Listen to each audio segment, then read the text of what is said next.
Austin. Welcome in to the Warzone Sports Network. It is just the two of us today. So if you came here to see Mike's beautiful face, you'll have to come back on like Saturday or Sunday or go to one of his many social media platforms. But Joe and I just want to get together and talk about some of the many trending topics that are happening right now in the NFL, because Joe got a new coach, the GOAT retired, Matthew Stafford is shedding the narrative.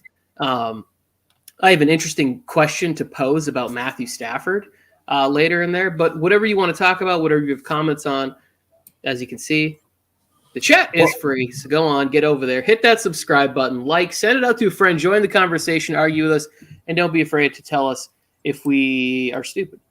But also, if you like what we're saying. We're not afraid of a compliment. Yeah. We're not afraid of a nice thing. Joe, how you doing today?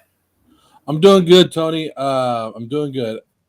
You already mentioned about the Raiders coach. I'm kind of hit and miss on that, and we'll get to that topic. But I think we got to start with the GOAT, right? I think we got to start with Tom Brady.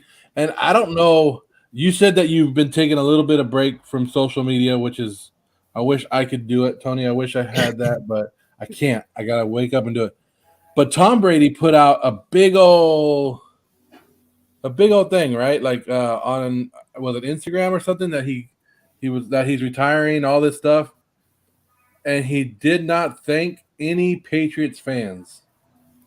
So, okay, I have been taking a break from social media, my personal one, but I still watch sports talk and whatever. So I was shocked when that initially came out, and I was looking at, they were going through it on all like Good Morning Football and Skip and Shannon and all that. And there is no mention of anything Patriots, right? Of anything of the first 22 full decades of his career.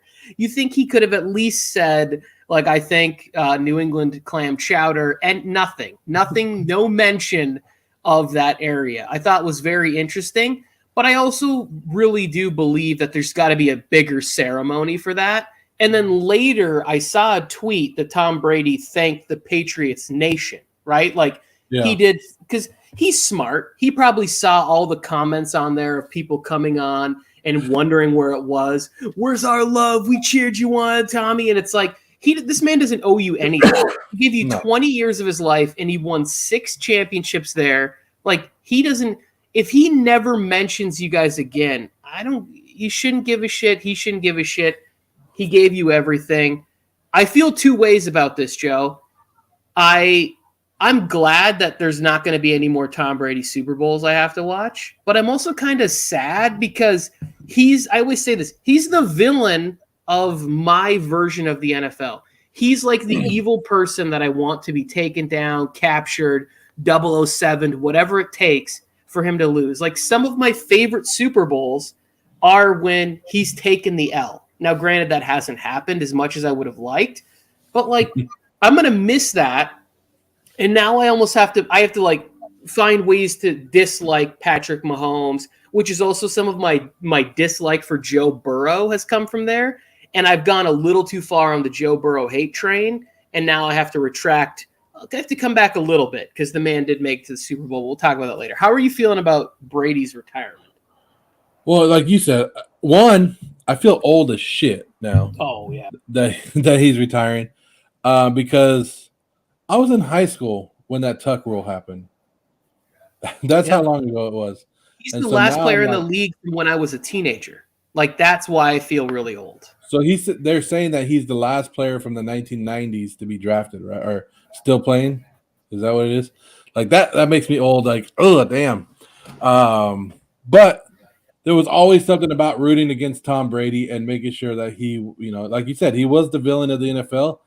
And that whole era of quarterbacks are finally leaving. They're and we've always talked about it, that we're going to have to embrace the new guys.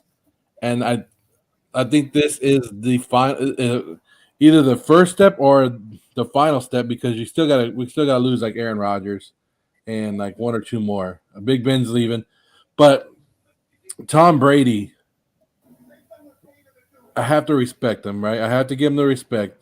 I hated him all the way up until last year. I still hated him, but he was a different Tom Brady out of New England than he in Tampa Bay, and that kind of won me over a little bit.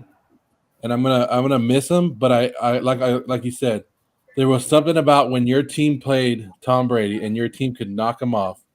It was great, and so it's good to see. It's good to see him retire, though. Enjoy it. Adam Scheffler and ESPN kind of ruined his retirement, right? Because they what was it, Saturday when they kicked it out there? When they threw it out there, Saturday or yeah, I woke up Saturday morning.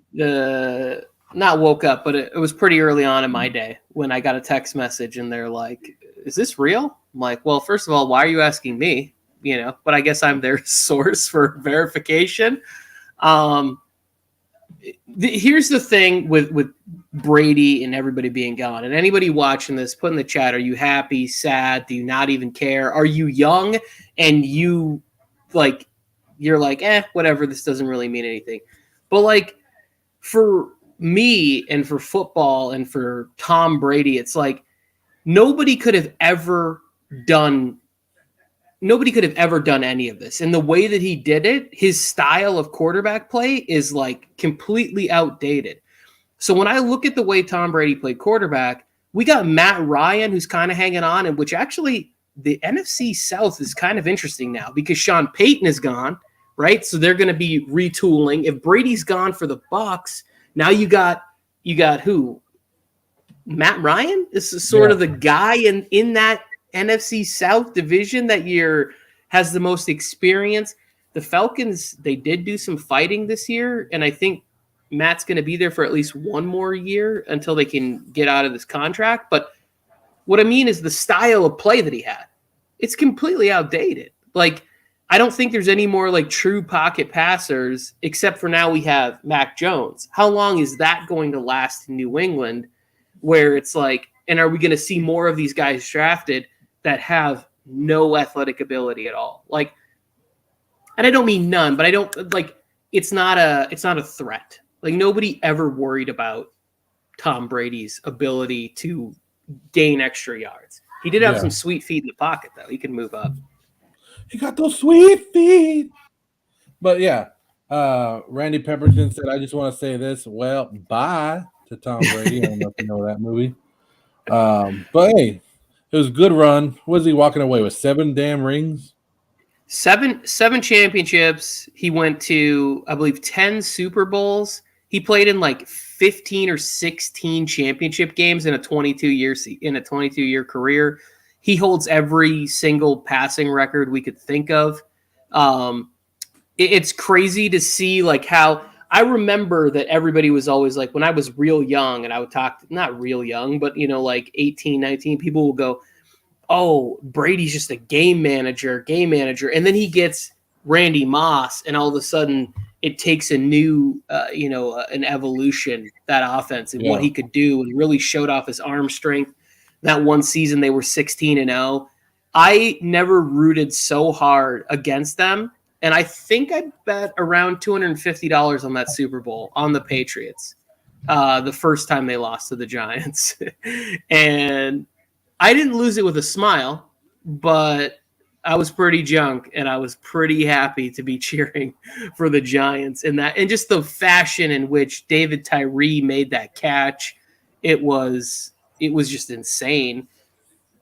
And some of my greatest memories are from Super Bowls with him. The Manningham catch down the sidelines, even the catch with Edelman over the Atlanta Falcons, right? In the comeback in that Super Bowl, 28-3. If you ask my wife, I delayed tape that because I had a performance that night on the Super Bowl. I was so pissed they scheduled it on the Super Bowl. But I paused the game. I would not let anybody talk to me about football. Finished the performance, went home, and I watched the game on tape delay. And I'm in my living room dancing while the Patriots were probably celebrating their Super Bowl victory because it was halftime, and I was like 28-3, and I was like 28-3, 20, and the game was already over, or ending, so it was probably in overtime. There was like a clash of whatever, and I've kind of always blamed myself for celebrating. Maybe the coin flip would have went different if I would have just been like, all right, come on, Falcons. Here we go. Let's get the ball to Tevin Coleman and Mohamed Sanu. Let's win this thing. I have that what you are talking about, I have that this year, and you witnessed it. When I start talking about a game being over in like the first or second quarter, maybe late third, then they come back. I actually used it this time against the Niners. Remember, I texted you Yes. around the third quarter, and I said, Niners got this, just so that the Rams could come back and do it. But yeah, I don't know why I have that gift, Tony, this year. But when I say something's not going to happen or it's not going to happen, then it happens.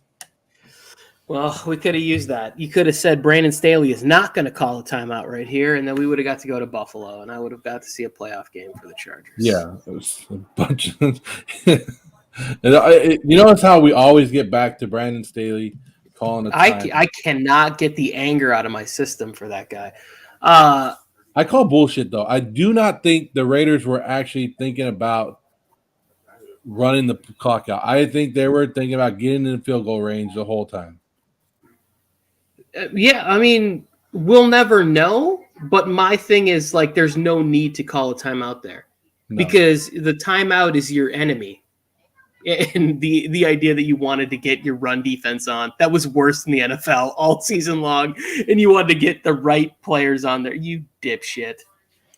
Yeah, and let's talk about coaching. We're going to stay there.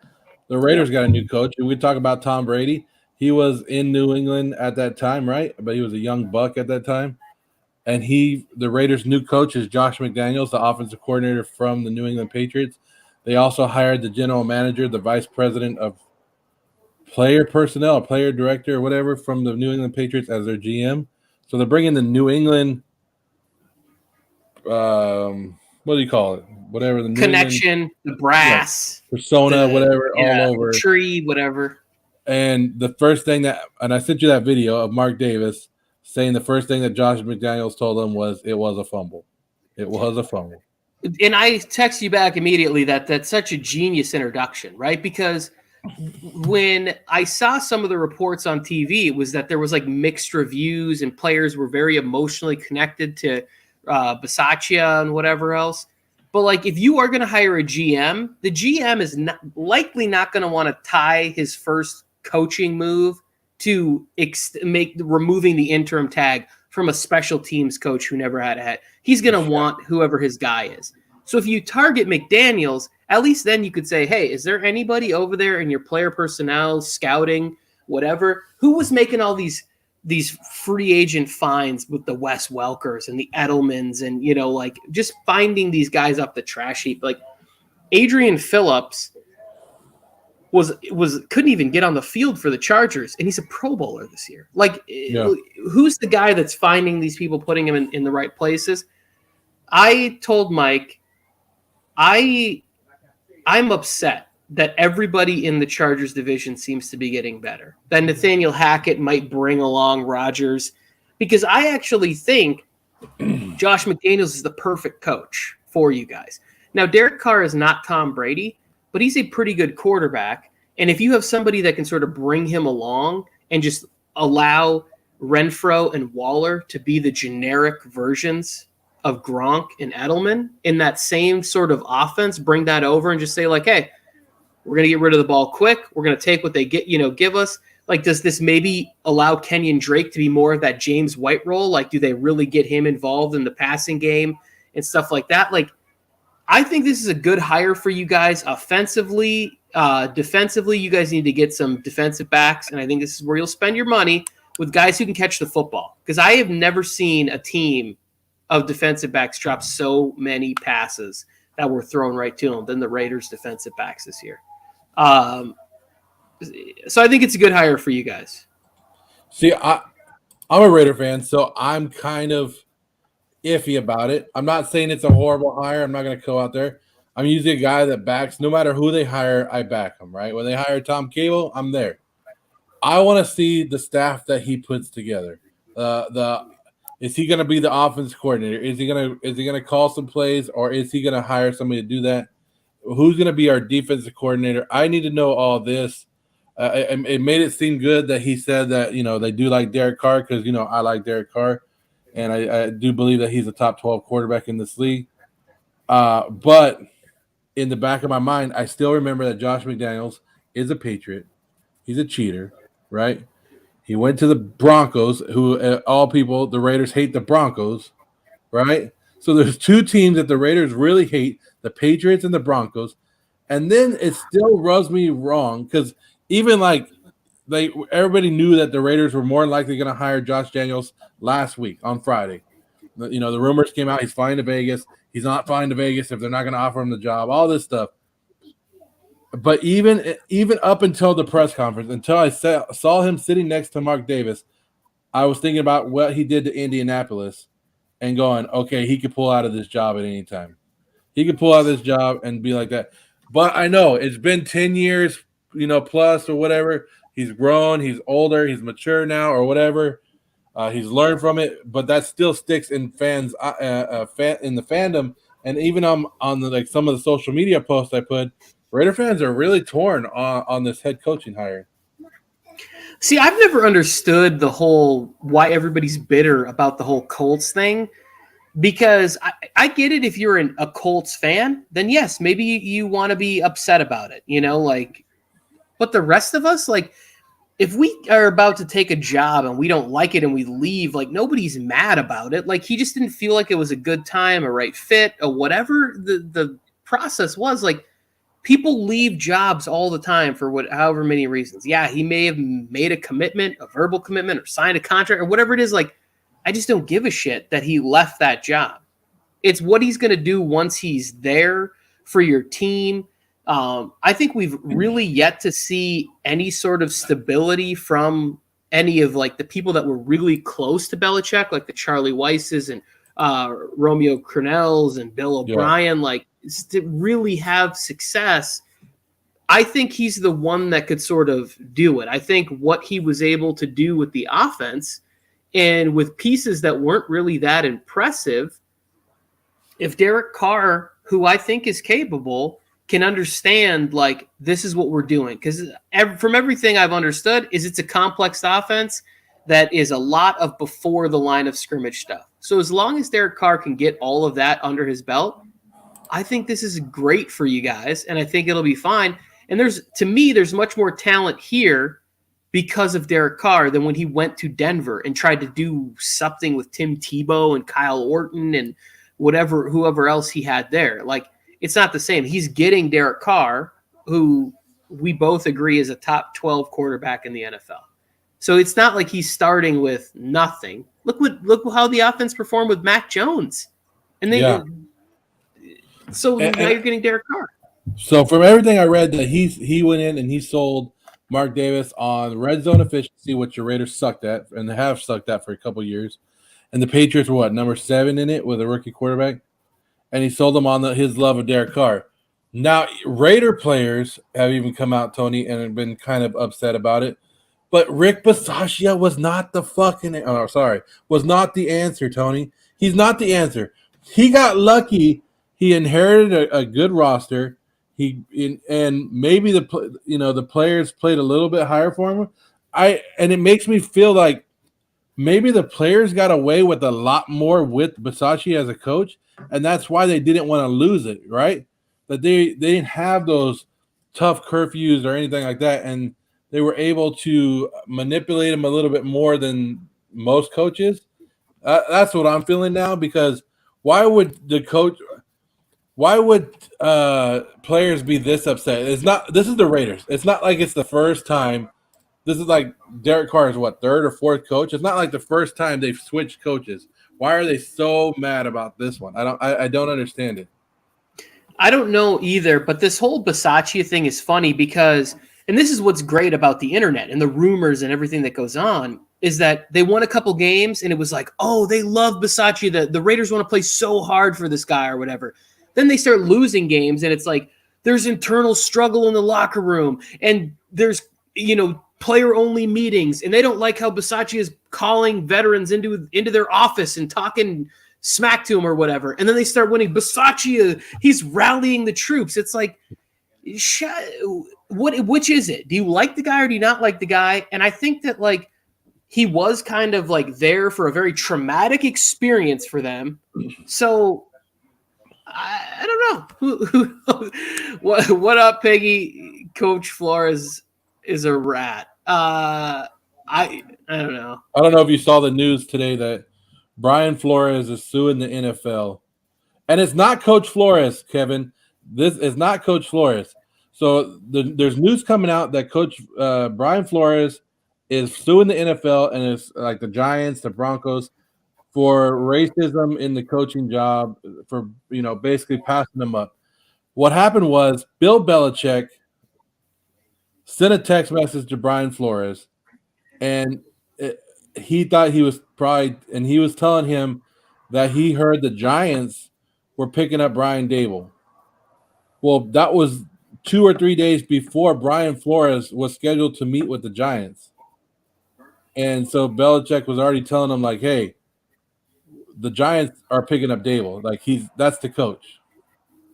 And Brian Flores still went and interviewed with the Giants, had like a 3 or 4 hour conversation with them, and he figured it was for nothing. And that's why he's suing the NFL now.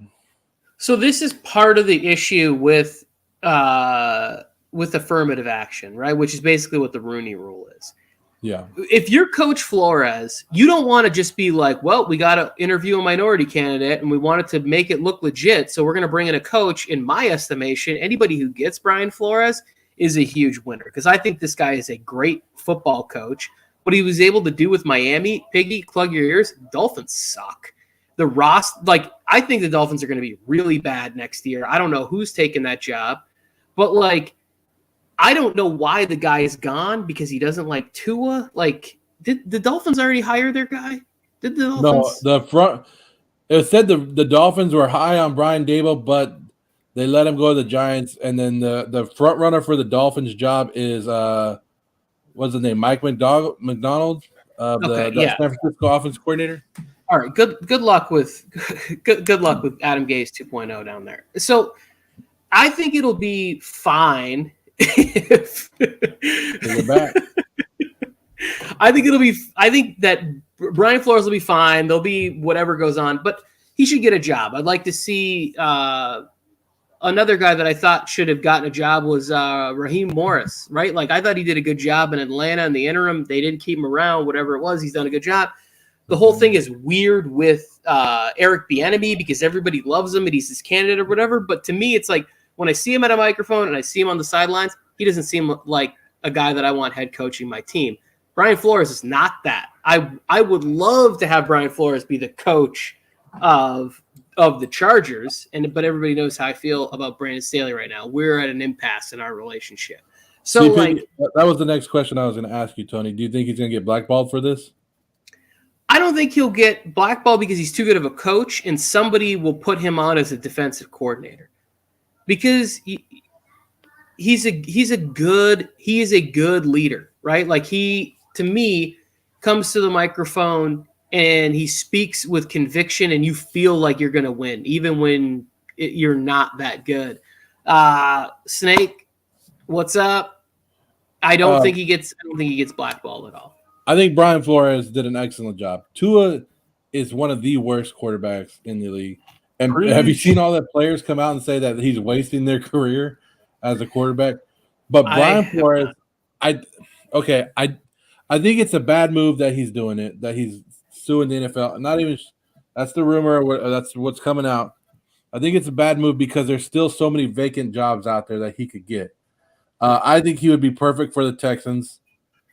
If you want to bring him on the Raider staff as a defense coordinator, I'll do that too. But there's other jobs out there, so I think he should have waited and to see what happened. But maybe he really wanted that New York Giants job. Maybe that was the job that he was like going after, and he's just pissed off that people waste his time. But like you said, when you force teams to do something they don't want to do, like I know I'm going to hire Tony Tucker, and that's the one guy I'm going to hire. But you force me to go interview 4 other people. Of course I'm wasting their time. Of course I'm wasting everybody. I'm wasting my time. I'm wasting their time because I know who I want. And it sucks that it goes that way, but that's usually, Tony, you've been in Hollywood, right? You've been in the film industry. Same thing. It's all about who you know, right? Oh, there's a large chunk of that. Like some of my actor friends who continuously work in commercials, they are friends with directors, and that's nice for them. Send Piggy a link. He wants to get on here and I maybe defend his Dolphins or Flores or whatever. Gemmo jumping in here. Gemmo, what's going on?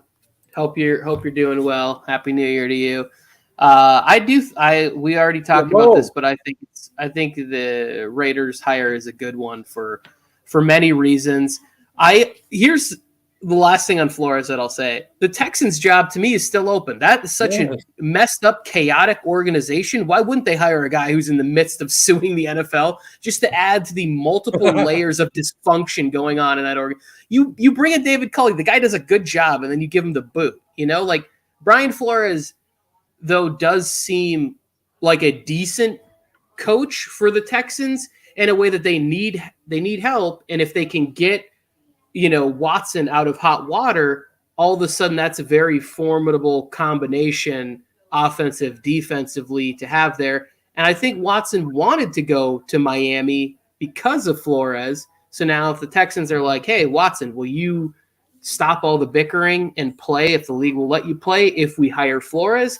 That to me is an interesting combo. And the last thing on the Giants position, if I were a head coach, I want to coach in the NFC East too, because you only got to win about 8 games to make the playoffs every year. So I definitely want a job in the NFC East because that division is like Ron Rivera could have a 10-year run of the playoffs, win 8.5 games a year. Hey, maybe I'm wrong. I like the Brian Dable hire. I'm not hating the Josh McDaniels hire. Who else got hired so far? Eberflus is somebody that I want to talk about. We'll get to that one because I like that one too. Hey, Eberflus, did you know that Josh McDaniels was going to hire him as the defense coordinator for the Colts? And that's why he signed as the defense coordinator with the Colts. And then Josh McDaniels backed out on him and Eberflus. Did you know that? No. And then they offered him the chance to get out of his contract with the Colts, and he was like, "No, I'll stay here. I'm already here." And he's already committed to going to the Colts, and he stayed with the Colts. But that was going to be Josh McDaniels, defense coordinator in Indianapolis, so it worked out. The one I was going to tell you is Nathaniel Hackett for the Denver Broncos.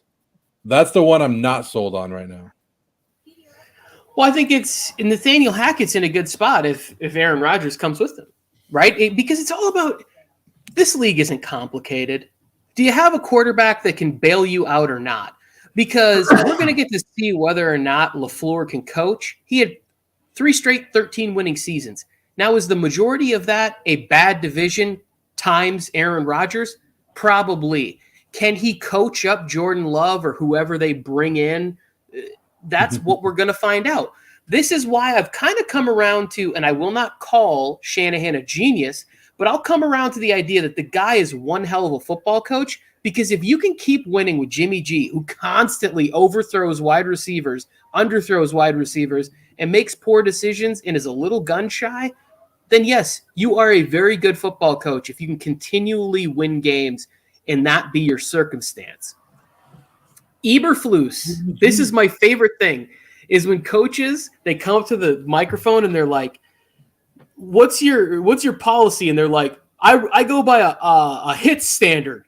H is for high intensity. They're like reading a 3rd grade poem. Like, I never know I don't know. I just feel like if I was a coach, it'd be like, we're going to go by the win standard, Joe. W is for whooping ass. And we're going to... We're going to bite a kneecap off. It's completely different. And Joe, because Dan Campbell makes no sense. But if you watch the Eberflus interview, right when he goes, he starts talking about what the foundation is going to be, and he goes into this. He's like, we have a system for measurement, and it's called, and he has a name for it that's sort of like football-esque. And in my head, I'm just like, dude, you don't need to do this. Like, what is happening right now? Like, somebody please take the microphone away. I'm very uncomfortable watching this. I do, however, think that Eberflus will be a fine coach for the Bears. I think the division is possibly up for grabs if Rodgers is gone next year. Could be Vikings, Bears, even the Lions. I don't want to. I want to see what happens, but I'm ready to go with. Let's go Lions. 9-8 next year, winning that division. It'll be interesting to see Eberflus, and I love this. Guys always get jobs when you don't have Darius Leonard. Let's see how you coach when you don't have who I think is maybe the best tackling line, maybe him, Fred Warner, whatever, linebacker in football. Like, are you still there? But, yeah, Gemmo, go Bears. I hope Eberflus works out for you guys. I hope you get back to playing good defense, running the football. You got Montgomery, and I really like what I saw from Khalil Herbert this year. I think they could run the ball 35 times, very similar to what they were doing in Indianapolis with why am I blanking on his name? The guy was like an MVP candidate, Jonathan Taylor. Like, you could have neither one of those guys is Jonathan Taylor, but you could have a very similar system where you're playing good defense, running the football, and allowing Justin Fields to develop into, who he's going to be. He doesn't need to have an identity in year 2 and be throwing the ball all over the lot. So Bears could easily win this division next year if Aaron Rodgers is gone. See, and I like him. I think it's a great hire by the Bears because they've gone that offensive route and it doesn't work. And now you go with the defense. You have Khalil Mack there for a reason, right? The Bears defense has always been like everybody's always been scared of the Bears defense, but I think they've taken a step back the last couple of years. And this right here, you've seen it. You've seen the Colts defense have absolutely no names and go out there and dominate and shut people down. He's bringing a bunch of people over with him from the Colts, like from his staff on the Colts. He's bringing them all over with him. The only thing is, his offensive coordinator. He did hire an offensive coordinator, right? Is the guy from Green Bay. He's bringing a guy from Green Bay who was the passing game coordinator over there. Yeah.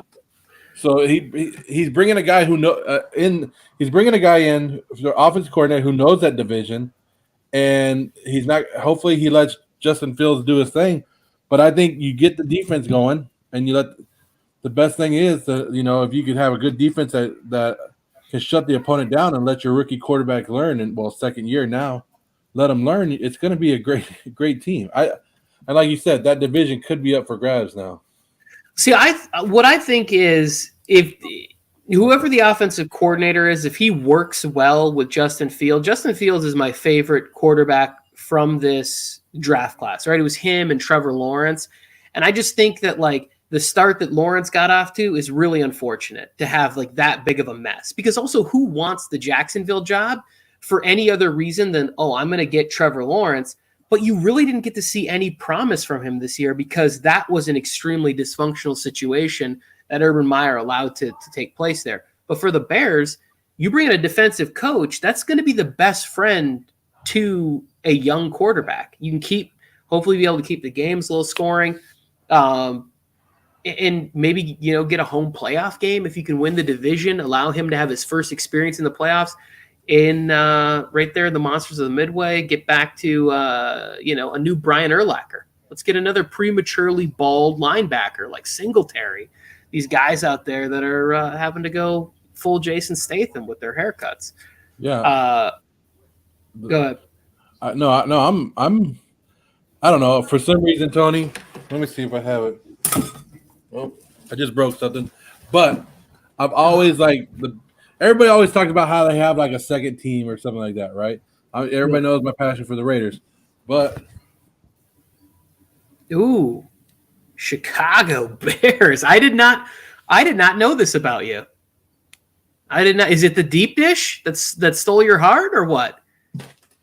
No, it's because my dad's not really a football fan, but when he did he rooted for the Bears. So I used to watch a lot of the Bears growing up. He was a big fan of Eric Kramer, who? Jim Harbaugh? No.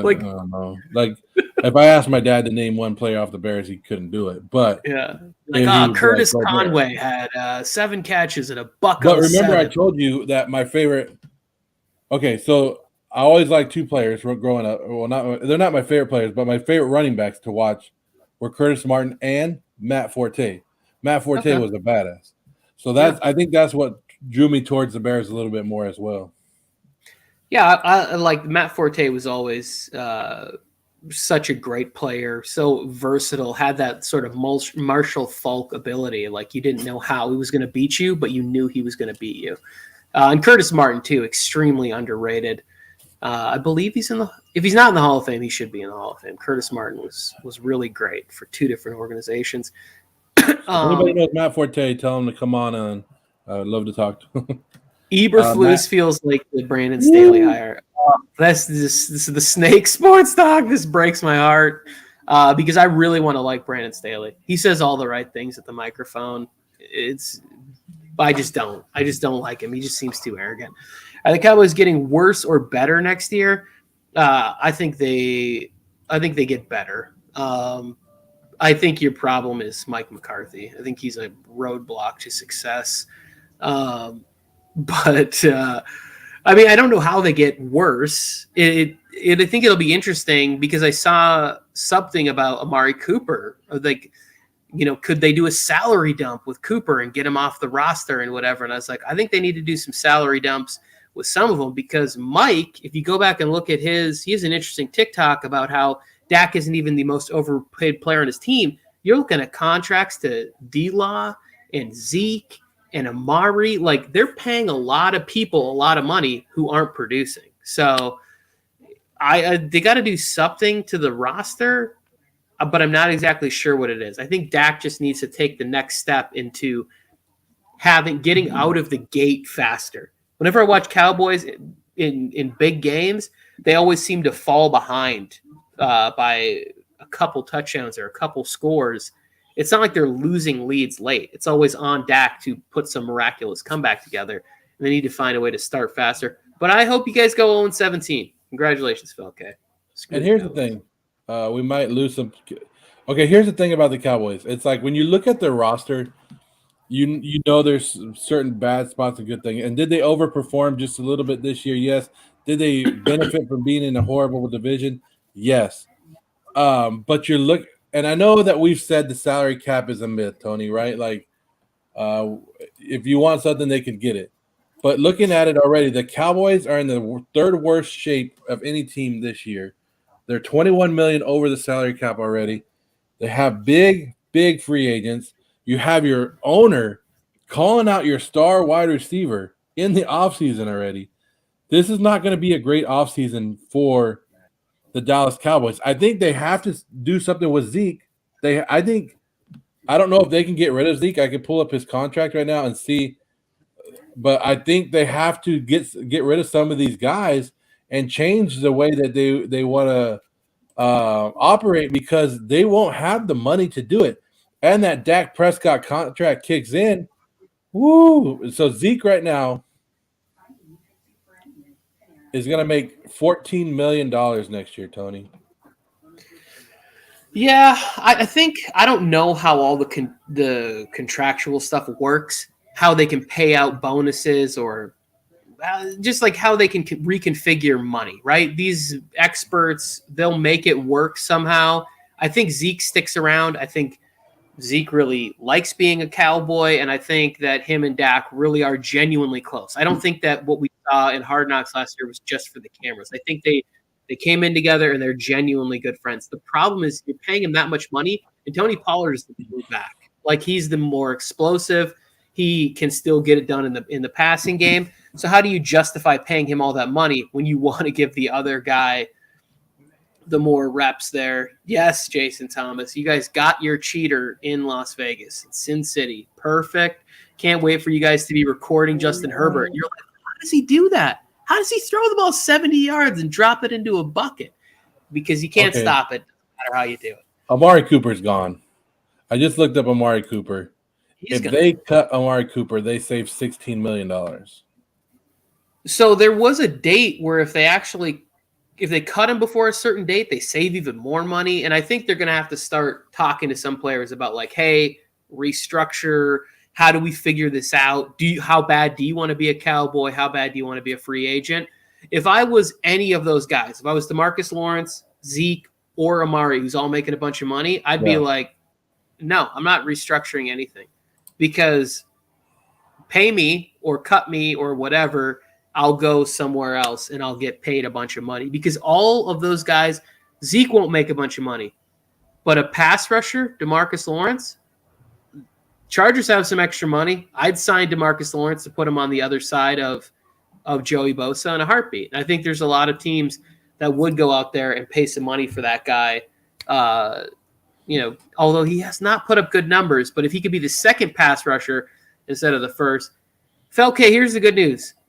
Micah Parsons fell into your guys' lap. Yes. Jerry wanted a DB so badly, didn't get him, and then he was like, oh, well, we got that linebacker kid from Penn State. You should learn his name, because he put together one hell of a rookie season, and he just looks like a Terminator out there. Like, not even like the original version, like the second T200 or whatever they call it, just hunting people down and knifing them. Micah Parsons was one of the most impressive rookies I saw this year, and Nick Bolton. Ask Cowboy fans, who's the best defensive player on the Cowboys? Oh, it's Diggs. It's Diggs. They're still saying Diggs, and they don't know what they have in Parsons right there. Diggs is garbage. Chicks dig the long ball too, but Tony Gwynn was a much better baseball player than Sammy Sosa was. Anyways, I just went with two super old references, and most people in here are like, who the hell did this guy just talk about? And another sport that nobody cares about. And that Cowboys, was Amari Cooper's. That was Amari Cooper's weakness or whatever coming into the draft. Great route runner, but he couldn't get separation. I don't know if it's still true, but it was one of the things I remember reading about him before the draft. But I mean, he showed that he can do it before. I think he was hurt last year. And to be honest with you, Amari Cooper, you just don't drop off like that. Well, I think part of the problem is that he always is hurt. Remember, there was a game 2 years ago where he pulled himself out on the second drive because he had quad soreness or something, and they were like, what's going on here? And I think part of the reason Gruden was so willing to get rid of him was because he questioned his toughness and his desire for playing football and whatever else. Here's the thing. Once you make a lot of money, money is the enemy of competition, and you got to dig to another gear. You got to want something so bad to be great. Because I know that I don't have the mentality to be an amazing football player. If you gave me $50 million and then the next day asked me to go out there and smash my head against somebody else, I would really struggle with that. I would be like, I don't know, my quads are feeling a little tight, let's give it a day or two. And then 6 months would go by and I'd be like, good season, fellas. I'd be the best. That's why I always wanted to be Doug Peterson. I just wanted to sit on the sidelines and watch Favre play. I didn't want to get concussed. I didn't want to go take that beating for that kind of money. It's hard. Look at what happened to the Irish fighter, McGregor. Yeah. It's hard to stay at the top of your game once you're worth a couple $100 million. I get it. So Phil Casey had looked at the stats, and that Parsons has the best pass rushing win percentage in the league and got double teamed more than TJ Watt. I'm sure he did, because there's nobody else on the Cowboys defense. So why not double team him? Every single time I looked up, I was like, this kid's in the backfield again. He's running somebody down and making a tackle. He was just extremely impressive. My only problem is that he has a star in his helmet. Other than that, he's great, and I'm a big fan. Hey, Tony, let me tell you, since I got the salary caps up here for right now, let me tell you, this scare you that we're going to see the Bengals in the Super Bowl right now, and they have the third most cap space next year? It doesn't scare me because I don't know who's making the decisions. And then the other thing is that you could love Cincinnati, you could love Cleveland, you could love whatever. Free agents don't want to go there. They don't want to live there. They don't want to bring their families there. They don't the one pitch you have is that we have Joe Burrow. And if you want to win a Super Bowl, this might be a place that you'd be interested in. But I grew up a big Packers fan. No free agents ever wanted to come to Green Bay. And Brett Favre was a freaking Hall of Famer. They signed this guy, Javon Walker, out of Florida State. He was supposed to be this monstrous. He was so unhappy in year 2, he got cut. You get up there in the Midwest, and these guys that are from bigger cities and they're away from their families, they don't want to move there. They got, what's his name? Trey Hendrickson. They got him to come sign there. But those are the kind of free agents that they're getting. Like, look at a place like the Chargers have the most cap money, right? Like, we be shopping this offseason. Chargers fan, we better be. Otherwise, Telesco is going to get the angriest videos from me sent directly Chargers have to his the inbox. the fourth most. It goes Fourth Dolphins, Jacksonville, Cincinnati, Chargers. I saw another one. I like the other one I saw where we have more money than everybody else. Doesn't matter. Chargers have a lot of money, right? Yeah. LA is a more likely destination, even though once people get here and they're like, LA's not all that cracked up and it's super expensive. But like Florida, Texas, Los Angeles, like think of it, like Seattle doesn't even get like huge free agent signings as often as they should. So you think people are going to go to the Green Bays and the Cincinnatis and whatever else? I think you could put together a good football team. It doesn't scare me. Should we talk about the Bengals, and should I offer up some apologies about how bad I bashed Joe Burrow and he just keeps winning? Imagine naming a team this day and age the Packers. It would, yes, it would. Yeah. Look, I'm going to take a little bit of credit, and I always do. I always only point out the good things that I say, never the bad things I say, Tony. So that's how you got to live your life. Just focus on the good things you say, not the bad things, right?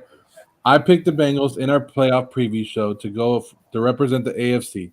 Before the matchups were set, before I even knew they were playing the Raiders, I said Bengals going to go to the AFC, and Mike kind of laughed at me. You, on the other hand, have been hating on Joe Burrow. So, yes, you do need to offer an apology, and this is your time to do it.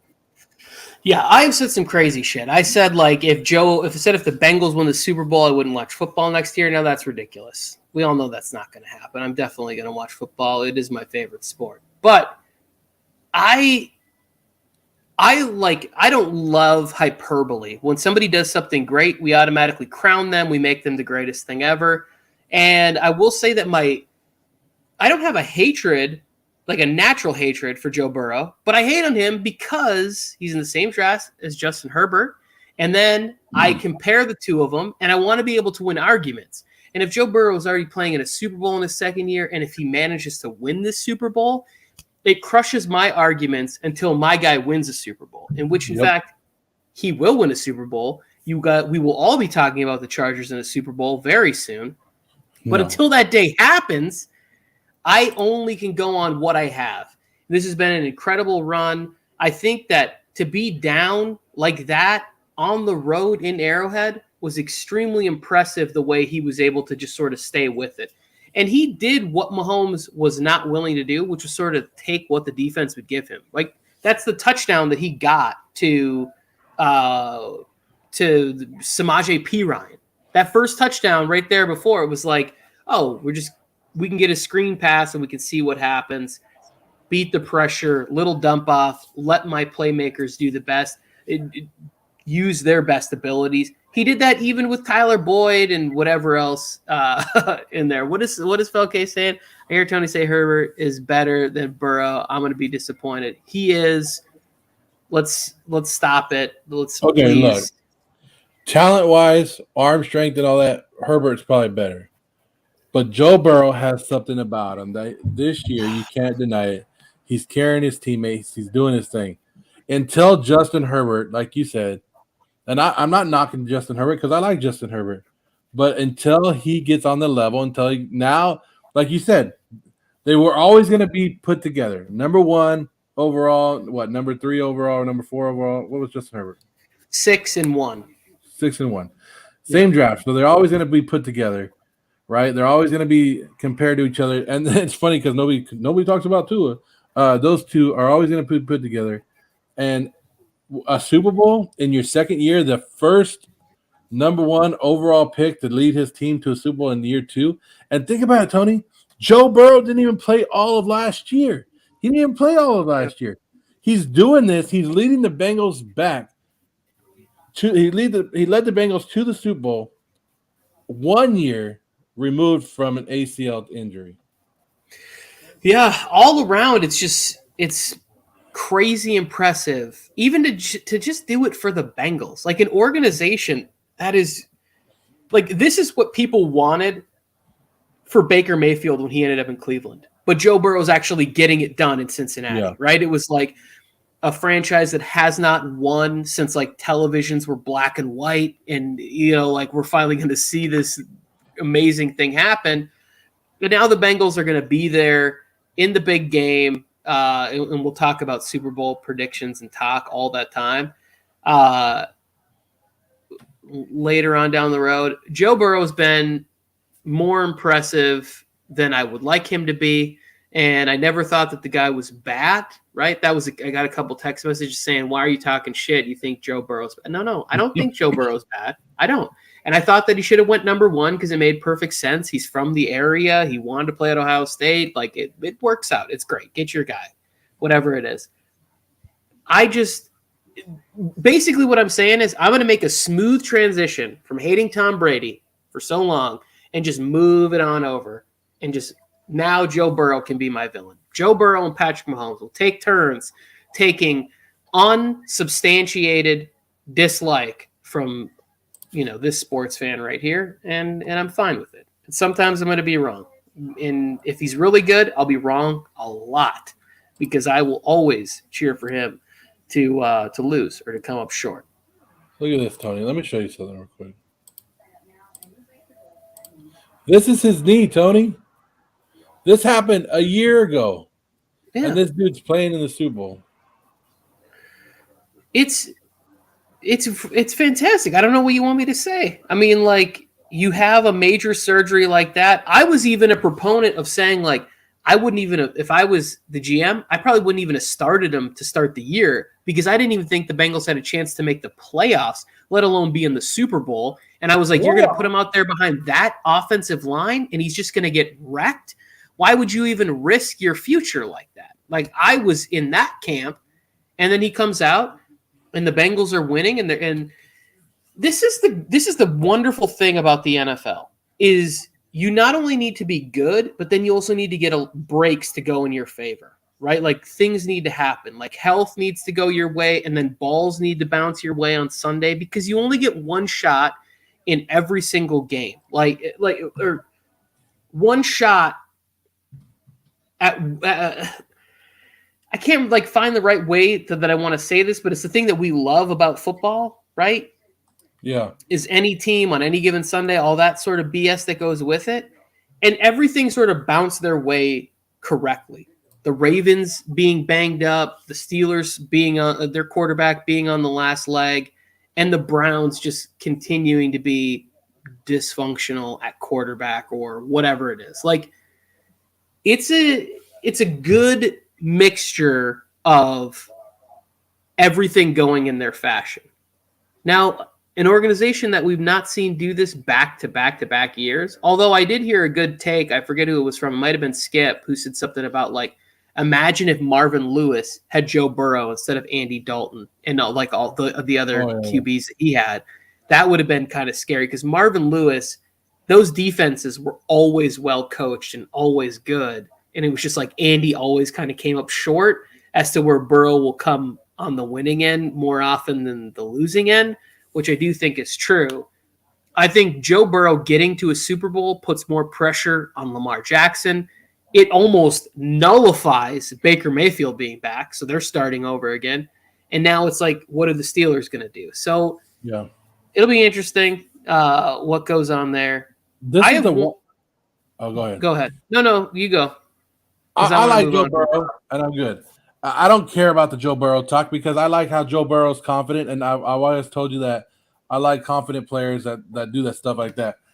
The one talk I don't like is how people are saying, oh, the Bengals are a world-class organization. They're doing it right. They're building. They won 4 games last year. They haven't been that class. Stop. It's 1 year. We'll see how they come back the next couple of years. But I do owe it to the Bengals. I owe the Bengals a lot, Tony. I owe them. Why? Because they did one thing for us, Tony. They did one thing amazing for us. They stopped us from seeing this bullshit. Yes, they did. We don't have to see it anymore.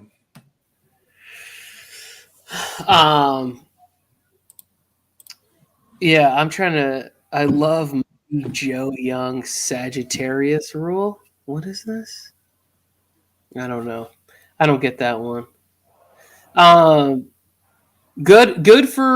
Very good for Joe Burrow. Very, very good. This is the last thing I want to talk about.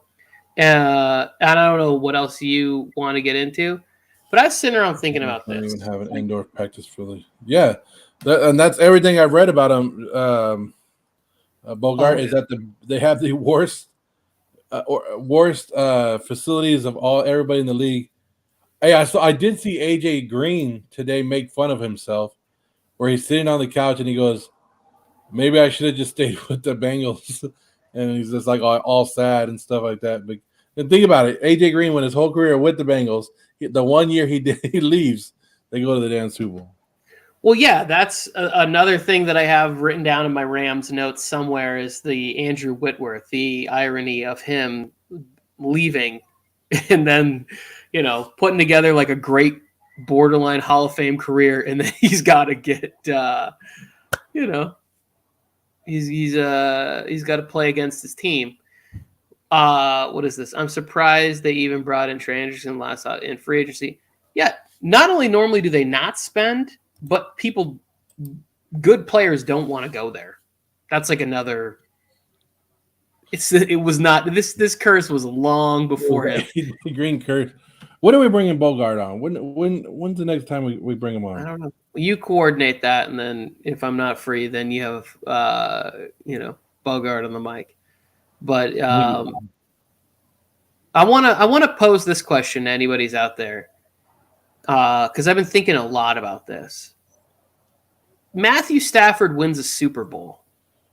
Does he join? Like we've spent the last 2 or 3 years, and not we, I mean like the royal we, sports talk, have been talking about Aaron Rodgers and Tom Brady and whatever else. But if Matthew Stafford wins a Super Bowl, is Aaron Rodgers like much closer to being on the same level as Matthew Stafford than Tom Brady?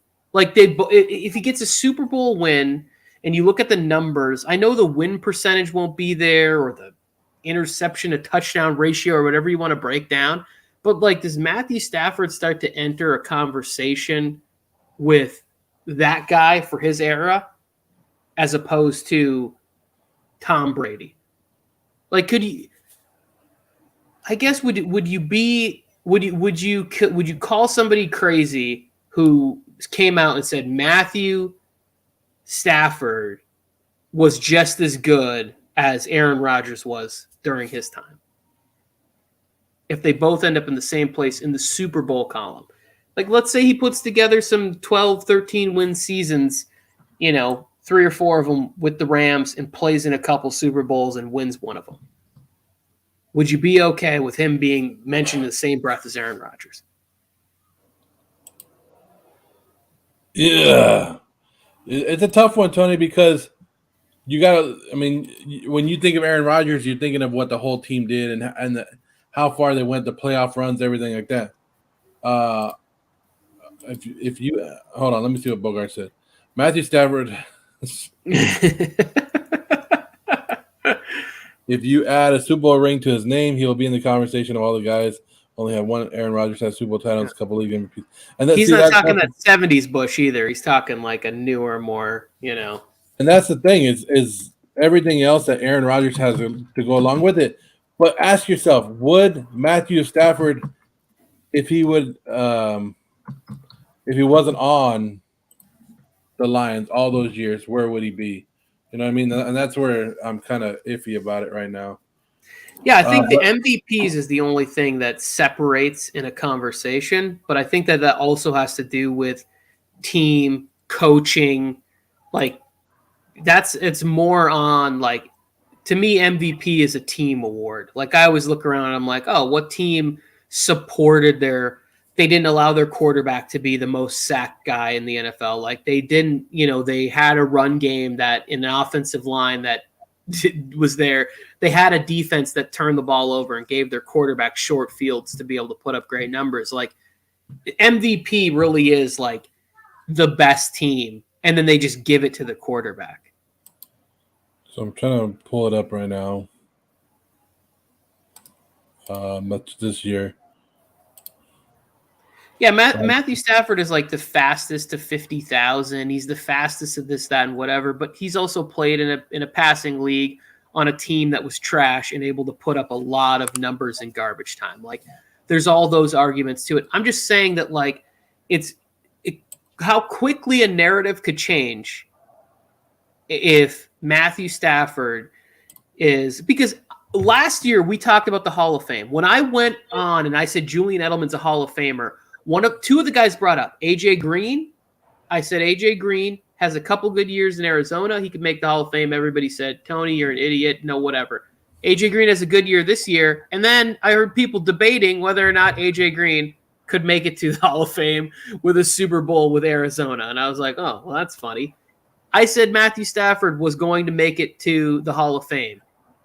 Now he's in with the Rams. He wins the Super Bowl, and more people are going to be on the same thing. It's like the player doesn't get better or worse. It's like the circumstances get better around them, and now things look brighter. And that's what was happening with AJ Green at one point in this season. Yeah, Bogart, we want a clean organization here. There's no cussing on this air. I always say, but there is one thing that we do say. It's fuck the Niners. Fuck the Niners. And the Chiefs. Oh yeah. I would like to talk to him, to Bogart and know what was going through his head on 3rd and 13 and Jimmy G's dropping back. Bogart, tell me a day that you're free. Hopefully it's Friday. I don't know if Tony's free Friday. But I agree, Julian Edelman. No, don't get us started on that, Bogart. Because Julian Edelman should not be a Hall of Famer. Yes, he should. You know who else shouldn't be a Hall of Famer? David Ortiz. He should not be a Hall of Famer. I'm good with Ortiz being in the Hall of Fame, too. I cannot do Friday. I will be my wife has an event, a work event. And so I'm trying to cut enough weight just to get into my dress pants for Friday night. That's my goal. That's what I'm trying to do. I'm trying to make up for 19 months of COVID. I'm trying to make up for it in 11 days. Super Bowl MVP to go along with the handfuls. I can't stand any Patriots. That's why I'm kind of having a hard time with the Josh McDaniels hire too. But damn it. Let him win some games for you, and you will love Josh McDaniels. That's what it is. I really hope you guys are terrible and you guys are 3-14 next year. I don't think that's going to be the case. I think you are going to come around to the idea of Josh McDaniels and being a good thing for your offense. It'll be interesting to see what you guys can do in your secondary, because I think that is the weakness to your defense. You can have some guys that could cover, and Max Crosby could be a little bit more effective. Raiders could have a good football team. You know, like the second best team in the AFC West behind the Chargers. Yeah, Hunter Renfrow would be a Hall of Famer, though, now. I'm just kidding. I'm just kidding. In the prematurely bald Hall of Fame, like that's about the only Hall of Fame that man is going into, because what else we got? We got a couple more questions, and then yeah. What do you think, Tony? We've been on here for a while. Hour and 5 minutes. I'm actually you good. You had something to talk about the Rams, or did you want to wait on that? I have lots of stuff to talk about. Now I feel like I can't leave. Now you can't. Now you're sucked in, Tony. Oh, Bodo rolling through, dropping a little bit of that New Year's cash. Somebody got their refund early, and we appreciate it, brother. Our favorite truck driver going across the United States of America, Mr. Bodo Winner. Oh man, this really is like a great time, and here's the thing I'm most excited about for the Super Bowl is we're gonna get a quarterback not named Manning, Roethlisberger, Brady, like Mahomes. Like we got new, fresh teams to cheer for in the Super Bowl, and it's clear cut. Like I think you can be on one side of these or the other, and you can also just root for a good game.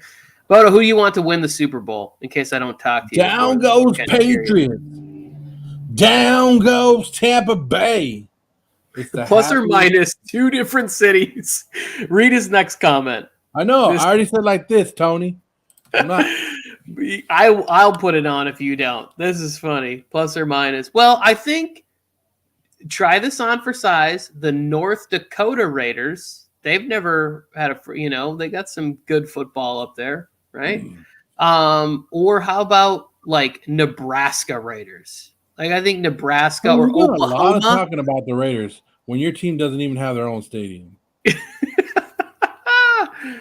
Well, it'll hurt my argument that I said the Chargers own SoFi because they won a preseason game. If the Rams win a Super Bowl, I might have to change that statement. Oh, you're gonna get stuck in Tulsa, huh? Oklahoma, yeah, the Raiders they would fit in nicely in Oklahoma. Bodo, you got to be like one of those ice truck Ice truckers. truckers. Yeah. Yeah. Like, I'm going for it. I don't care. Look at that. Does that say "C'est la vie" on his arm there? I didn't know Bodo speaks French. Look at this. A real Renaissance man.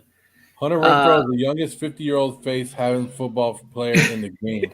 Yes. Hey, he does. Not lying. Like, that dude looks old.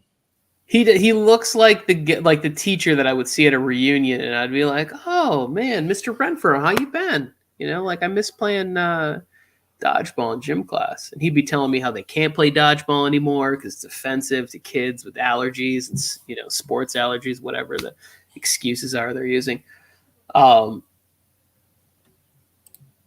I do think we could see. I think we could see like these type of situations we had for the Super Bowl. I think we could see this going on for a while. Like, I would not be shocked at all next year if the Super Bowl was the Bills versus, I don't know, give me another team. The Bills versus the Arizona Cardinals, right? Like, if that was the Super Bowl next year, I wouldn't be shocked at all. Yeah. Bogart, if you called the Rams, we should find that clip. You got to put it out there. I have zero expectations of my 49ers being good, but they were. See, but people are forgetting something about the Niners.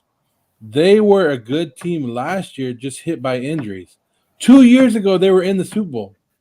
So it shouldn't shock people how far the Niners went this year when they stayed, semi-healthy and actually played the game. They were right there. Yeah, injuries killed them last year. Bills versus Niners, come on. I'm excited for the Niners to move on to Trey Lance. And I you know what? What I actually want to happen is I want the Niners to go out and get Aaron Rodgers so that he doesn't come to the Broncos. That's what I really want. I want them to say like, "Hey, Aaron, come on back to the Bay Area for 2 years and nurture a young Trey Lance, and then you can retire and you can go." The rumors out there, right? Rumors already floating about Aaron Rodgers going everywhere. But I hope it goes to San Francisco more than the Broncos. But I don't. This is what I'm okay. To go back to the Nathaniel Hackett hire, you're losing Vic Fangio, who is a great defensive mind. So will that defense still be as good with the new head coach? That's what I'm getting off on the Broncos. Is like I credit a lot of their defensive game plan to Vic Fangio.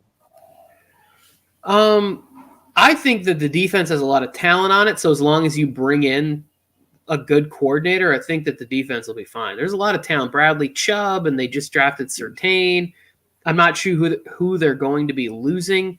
There's a guy on the D line. I'm forgetting his name's escaping me right now. Like a D tackle that was pretty good. So the Broncos, to me, are fine. If you bring in a quarterback there,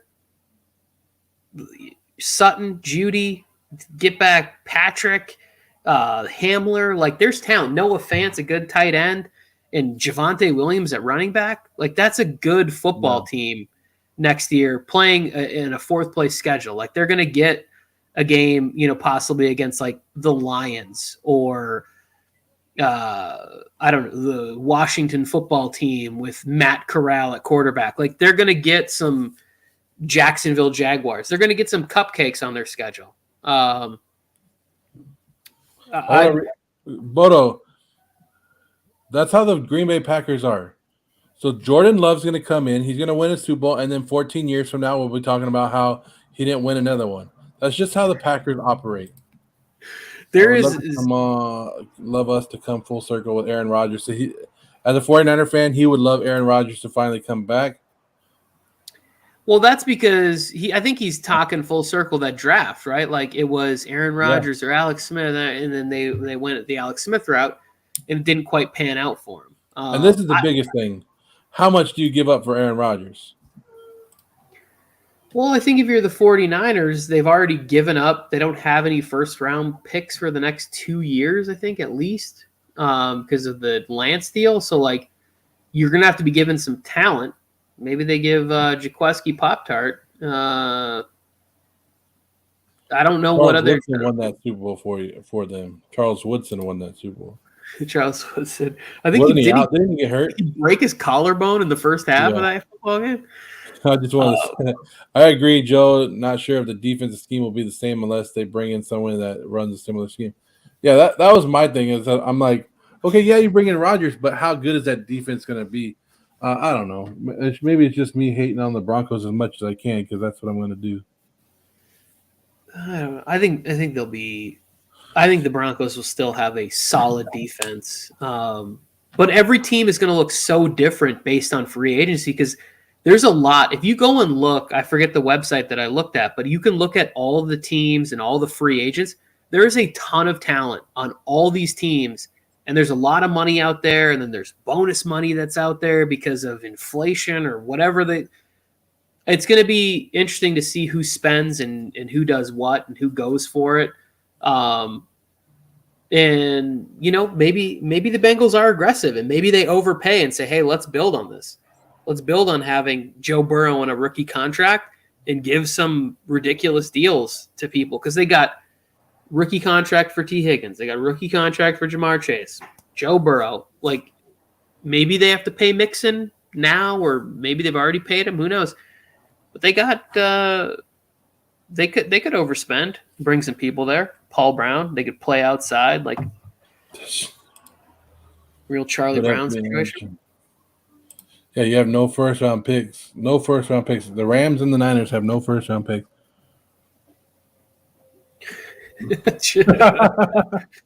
Yeah. Jaqueski Pop-Tart. Oh. That was rough. I don't think he took it on him like he lost that. There were still 9 minutes in that. There was a lot of time left. 8 minutes, 46 seconds or whatever when Tart dropped that football. That was one of those like, I got it. And then it happens. I mean, Cooper Kupp dropped that ball in the first half, and I had to check my screen. I was like, "What? Something wrong with my cell phone here? Did he just drop the football? That never happens." I would I don't want to. I can't drag this on. I gotta get. Yeah, I know. I was gonna say we're running a little longer than we thought we were, but it's good. It's good. It's because we get on here and the interaction is so damn good, and Bogart and everybody else. Bodo Winter, everybody's here, and it's like I don't want to leave them because they're giving us so much good content. And the cap is going up this year, or the cap is going up this year. That's going to make things. Yeah, I think it's going to be offensive line. For the free offensive line, offensive tackles more so, tight ends and the wide receiver position are all ones to watch this offseason. Those are the top tight ends are loaded, like the free agents right there. Kevin, I sent you a link and you never came, and you're gonna say Dolphins Super Bowl. Can't even hire a coach. I think that Harbaugh is actually the best coach for the Dolphins. Like that, Harbaugh would be the one guy where I would be like, okay, I think they can be But good Harbaugh's and going to competitive. Minnesota. Harbaugh's going to be the next coach of the Minnesota Vikings. Harbaugh would be. Harbaugh's interesting no matter where he ends up to me, except for the Texans. That's the one job where I'm like, nah, don't miss that one for sure. So apparently, okay, let's get into Harbaugh. Let's do that real quick. Apparently, Jim Harbaugh was leaving Michigan yesterday, telling people thank you, telling them goodbye. He's heading to Minnesota, and he interviews there tomorrow. More than likely, Jim Harbaugh will be announced as the Vikings head coach by the end of the week. Well, good. Fine. Who cares? If that's the guy they want for the job, that's the guy they want for the job. Like, I don't want to get into all that stuff again. No, I'm just saying, like, that's how bad the Dolphins had a great coach and they fucked it up. Okay, this right here, this is something that I was talking about with Mike, where it's like, things are going to look a lot different for Patrick Mahomes if he doesn't. Because if we go back to the game against Kansas City, the Cincinnati Kansas City game, everything's going right for the Chiefs in the first half. But what was Patrick Mahomes doing? He was just taking what the defense gave him, he was just doing, here you go, Jerick McKinnon. Here's a short pass. I'm going to get Hill on a crosser, get the ball into Kelsey's hands. He was just doing that. As soon as the Bengals scored, all of a sudden Patrick Mahomes started going into the arrogant Mahomes role where everything has to look like a Sports Center highlight. I need to make my one play that everybody will be talking about. And all of a sudden he starts getting sacked. He's taking terrible sacks. The ball at the end of the game, or the end of the first half, where he's inside the red zone, they throw that like quick screen to Tyreek Hill, who's being double covered by a guy, and they don't even get the 3 points. Like, you just have to be smarter than that and just gun the ball at the back of the end zone and keep that 1 second on the clock, or throw the ball in the dirt or whatever it is. So, like, Andy Reid leaves, Travis Kelce gets old, maybe Tyreek is not quite as Cheeto-like anymore. It's a different story. Like, all of a sudden he has to rebuild with everything. Like, yeah, I think it's a great point that we could be looking at a guy who people were talking about joining a GOAT conversation to 10 years in. How come you have this? And he's in a tough division. He's in a tougher conference. Look at that. Look at the quarterbacks in the AFC, all the young talented quarterbacks in the AFC. So yeah, hey, we could see one that. last thing, Tony. I know we talked about it earlier, and then Bogart brought it up again about Brian Flores, and then Dolphin fans were in here with Piggy. In that same lawsuit that I was talking about, Brian Flores, right? He's alleging that the ownership of the Dolphins offered him incentives to blow games last year, or in 2019, to lose games. He actually put that in the lawsuit, so that's going to be a bigger thing to listen to as they come on. So just throwing that out there. Also, with the Tom Brady news of Tom Brady retiring, that also means that Gronk won't come back, right? Yeah, that Hall of Fame weekend will be absolutely loaded, especially if Aaron Rodgers retires. Like, that's must see tickets right there. Roethlisberger, Gronk, Rodgers, like everybody else, you don't even need to check your mailbox. We already know who the 5 would be if Rodgers, Brady, Roethlisberger, Gronk, and then there it is. They wanted to give him $600,000 to tank in 2009. See, I don't necessarily like this kind of stuff. But they had Justin Herbert right there on the board. Yeah, but when you go back, I told you I was watching that 10-minute compilation of everybody coming out and bashing Justin Herbert, which I never really fully understood. And I guess, like, as a sophomore, he was like, oh, if this guy could come out now, he'd be like the top 3 pick in the draft guaranteed or whatever. Then he has a bad year. And it's like, oh, well, he's terrible. Well, he didn't have any talent playing at Oregon, like, and he was still good. All the measurables were there. Everything, like, I don't know. Tua's playing with surefire, like, first-round picks, and coming off of a hip like surgery like that. There's just a lot of things going into it where it's like, I lean towards Herbert there, but whatever.